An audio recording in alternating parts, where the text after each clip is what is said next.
So I was on this panel, and it was about marriage, and I could have kept my mouth shut. Should have kept my mouth shut. Should have been normal.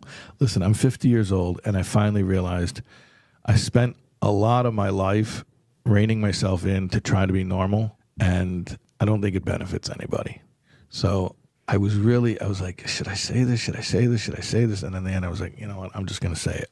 So on this panel about marriage, I said, because we're talking about like what to do to improve your marriage, have a better marriage. And I said, I just want to be clear that some people, no matter what they do, are going to have a difficult marriage. So I said, I don't want those people to feel despondent. I don't want them to feel like they're being left out. Like, here we're giving marriage tips, and everyone who implements it is going to have a great marriage. It's not true.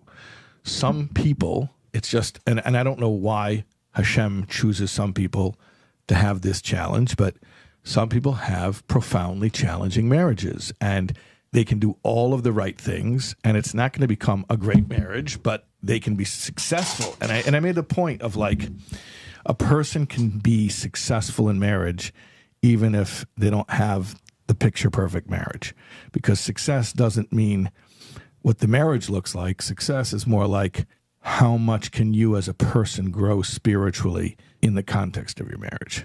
So I know that that's not really what people want to hear, but I felt like that was an important message.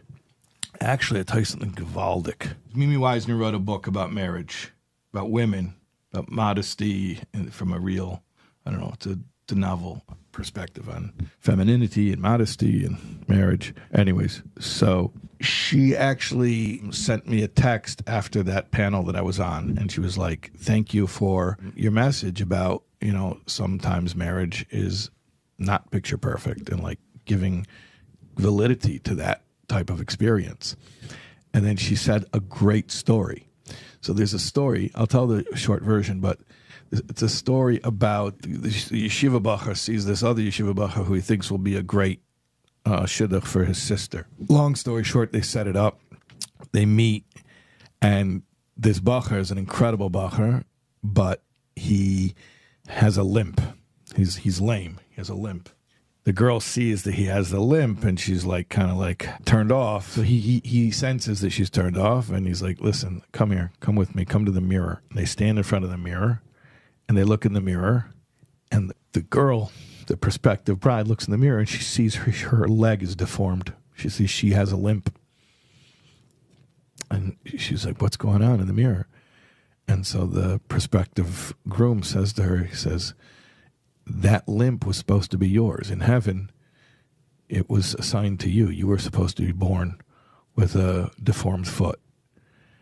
He says, but when I saw that as a soul in heaven, I argued with them and I said, it's not nice that a girl should have a deformed foot. Give me, I'm her other half, I'm her husband, give me the deformed foot. And they agreed to it, and they gave it to me. So the prospective groom says to the prospective bride, he says, listen, you're not bound to marry me. It's okay. If you don't want to marry a guy with a messed up foot, it's okay. I understand.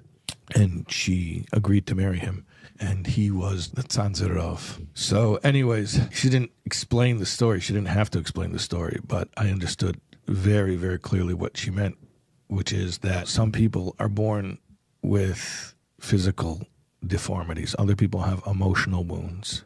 And, these people get married, and then their spouses suffer because, I'm married to somebody with an emotional wound who's emotionally crippled. And the reality is that maybe your spouse's emotional deformity is really your own emotional deformity, which they accepted upon themselves.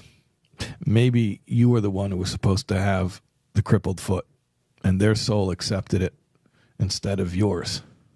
So when you're married to someone and you see that they're emotionally broken in some way, instead of using that as a wedge of division to say, how can I be married to such a dysfunctional person? Instead, stop and realize, hold on, this is my dysfunction. It happens to be taking place in this other person, but this other person is not an other person. They're an extension of me. They're a continuation of me, because a married couple is one unit. Hey, this is Shais Taub. You were just watching a clip from this class. If you want to get the full context, the full class that this clip that you just watched was from, you watch right here. Click right here.